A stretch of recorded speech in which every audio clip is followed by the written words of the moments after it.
Bulls, स्वागत है आपका फ्यूचर बुल्स में। आज 21 जनवरी को 4 बैंकों के क्वार्टर 3 के रिजल्ट आए हैं। चारों को ही हम इस वीडियो में डिटेल उनके रिजल्ट देखेंगे और पता लगाएंगे कौन से इन बैंक को हम आगे लॉन्ग टर्म के लिए इन्वेस्टमेंट के लिए बनाए रखना चाहिए। तो चलिए चलते हैं हमारे पहले बैंक की तरफ। तो जैसा कि आप यहाँ देख सकते हैं, हम आ चुके हैं पहले बैंक के रिजल्ट की तरफ। बैंक का नाम है ICICI बैंक। डाटा को रुपीज़ इन करोड्स में शो किया गया है। कंसोलिडेट रिजल्ट है। सबसे पहले हम देखते हैं बैंक की इस क्वार्टर की इनकम कितनी रही है। तो इस क्वार्टर की जो इनकम निकल के आई है वो है 47,860 करोड़, जो कि पिछले क्वार्टर में 45,000 करोड़ थी। क्वार्टर ऑन क्वार्टर देखा जाए तो अच्छी खासी इनकम बढ़ी है। वहीं अगर हम इसको ईयरली कंपेयर करें तो पिछले साल इसकी 39,800 करोड़ की इनकम थी, जो कि अब बढ़कर 47,800 करोड़ पे आ चुकी है। ईयरली में अच्छा खासा ग्रोथ देखा गया है इनकम में। वहीं अगर हम इसके एक्सपेंस की बात करें तो इस क्वार्टर का एक्सपेंस निकल के आया है 33,490 करोड़, जो कि पिछले क्वार्टर में 32,680 करोड़ था और पिछले ईयर में 28,714 करोड़ था। एक्सपेंस भी इसका बढ़ते जा रहा है थोड़ा बहुत, जैसे नॉर्मल बैंकों का बढ़ता है वैसे ही।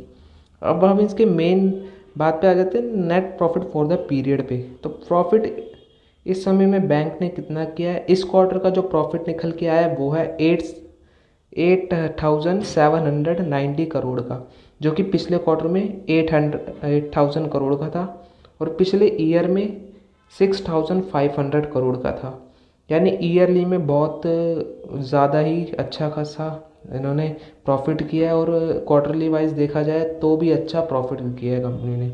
एक नज़र अगर इसके EPS पे डालें तो EPS 12.16 है इसका इस क्वार्टर का, जो कि पिछले क्वार्टर में 11.50 था और पिछले ईयर में 9.42 था। तो 9.42 से बढ़कर अब 12.61 हो चुका है। EPS में भी अच्छी खासी ग्रोथ देखी गई है। एक नज़र इसके NPS पे डाल लेते हैं कि NPS इसके इस क्वार्टर में बढ़े हैं या घटे हैं।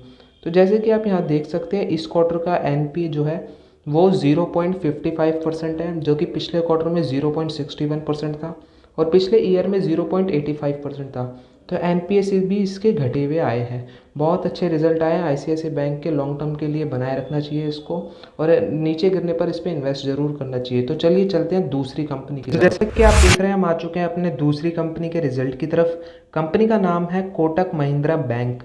इस क्वार्टर के इसके रिजल्ट देखें तो टोटल इनकम की बात करें इस क्वार्टर में, जो कि आई है 18,480 करोड़ की।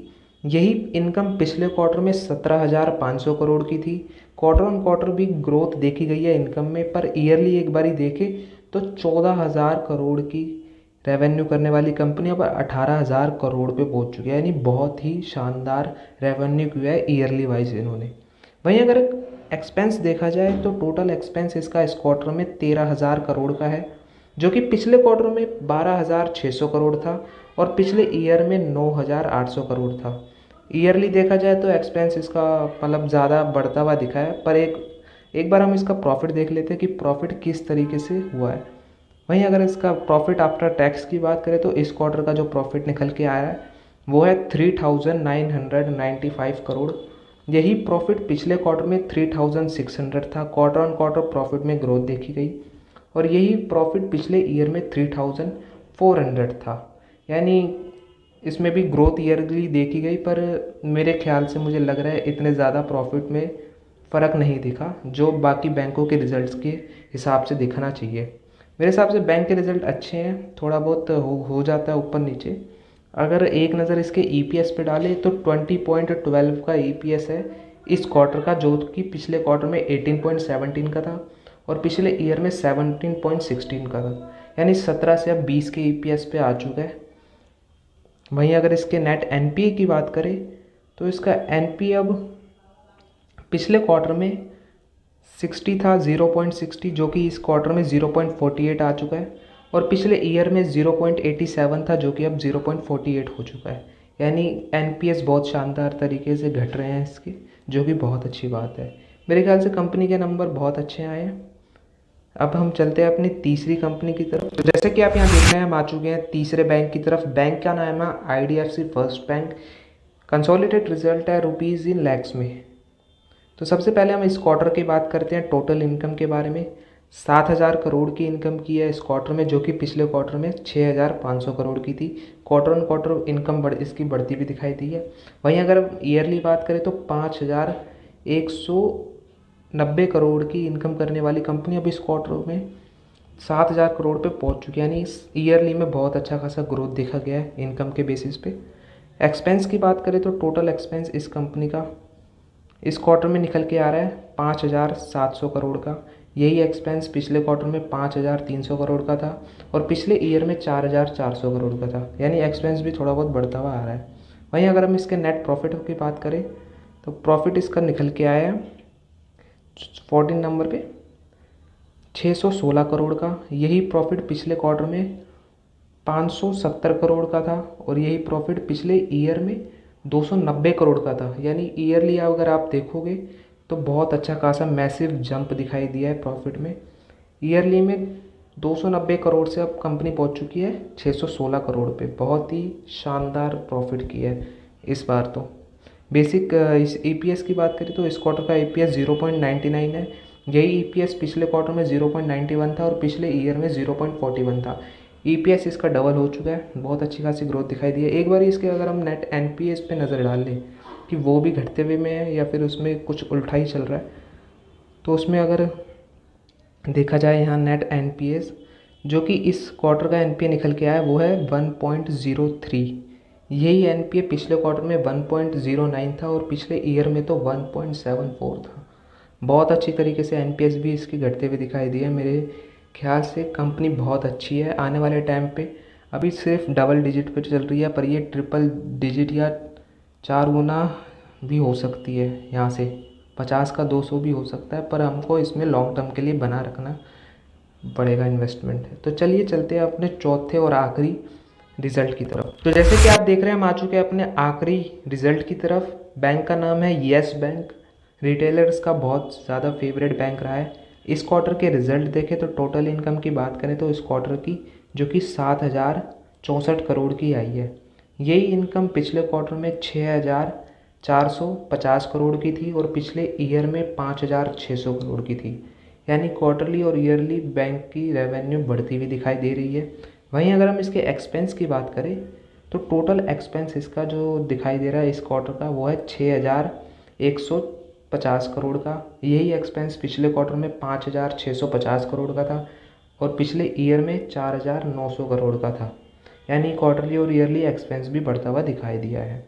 वहीं अगर हम इसके एक नज़र प्रॉफिट पे डालें तो यहाँ पे कुछ और ही मामला चल रहा है। इस क्वार्टर का प्रॉफिट जो निकल के आया है वो है 55 करोड़ का। यही प्रॉफिट पिछले क्वार्टर में 160 करोड़ का था। यानी क्वार्टरली देखा जाए तो आधे से ज़्यादा प्रॉफिट यहाँ पे गिर चुका है। यही प्रॉफिट अगर हम ईयरली कंपेयर करें तो भी बहुत ज़्यादा नुकसान हुआ है कंपनी को, जो कि 265 करोड़ का प्रॉफिट हुआ था पिछले ईयर में, जो कि अब सिर्फ 55 करोड़ का प्रॉफिट निकाल पाई है कंपनी। मेरे ख्याल से प्रॉफिट में बहुत ज़्यादा प्रेशर देखा गया है।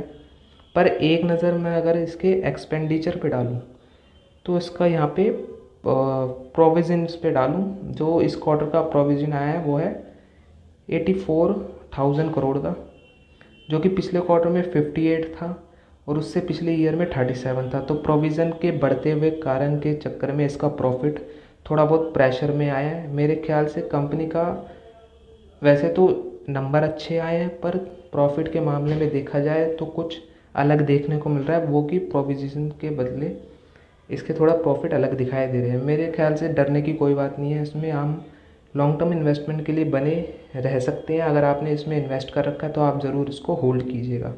एक नज़र डाल लेते हैं इसके एनपीएस पे। इस क्वार्टर का जो एनपीए निकल के आया वो है 1.03। यही एनपीए पिछले क्वार्टर में 3.60 था। यानी क्वार्टरली देखा जाए तो एनपीए में मैसिव ग्रोथ डी ग्रोथ देखी जा रही है, यानी कि बहुत अच्छी बात है। और यही ईयरली में देखी जाए तो 5.29 के एनपीएस अब 1.03 के हो चुके हैं। यानी मैसिव ग्रोथ की है कंपनी ने, रिकवरी की। मेरे ख्याल एक नज़र इसके ईपीएस पे भी डाले तो इस क्वार्टर का ईपीएस 0.02 है, जो कि पिछले क्वार्टर में 0.6 था और पिछले ईयर में 0.11 था। यानी ईपीएस में डी ग्रोथ दिखाई दी है बहुत अच्छी खासी, पर डरने वाली कोई बात नहीं है, कंपनी के नंबर अच्छे हैं।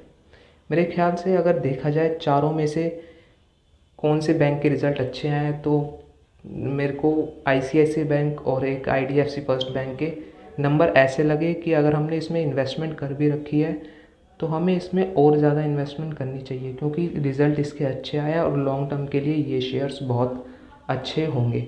बात करें कोटक बैंक की, तो कोटक बैंक में भी अच्छे रिज़ल्ट हैं।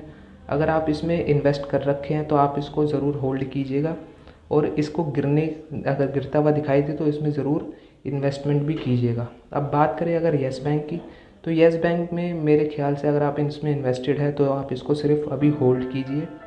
अगर आप इसमें कुछ लॉस में जाते हो तो भी मुझे लग रहा है आप जब जाके कुछ मतलब इन्वेस्टमेंट कर सकते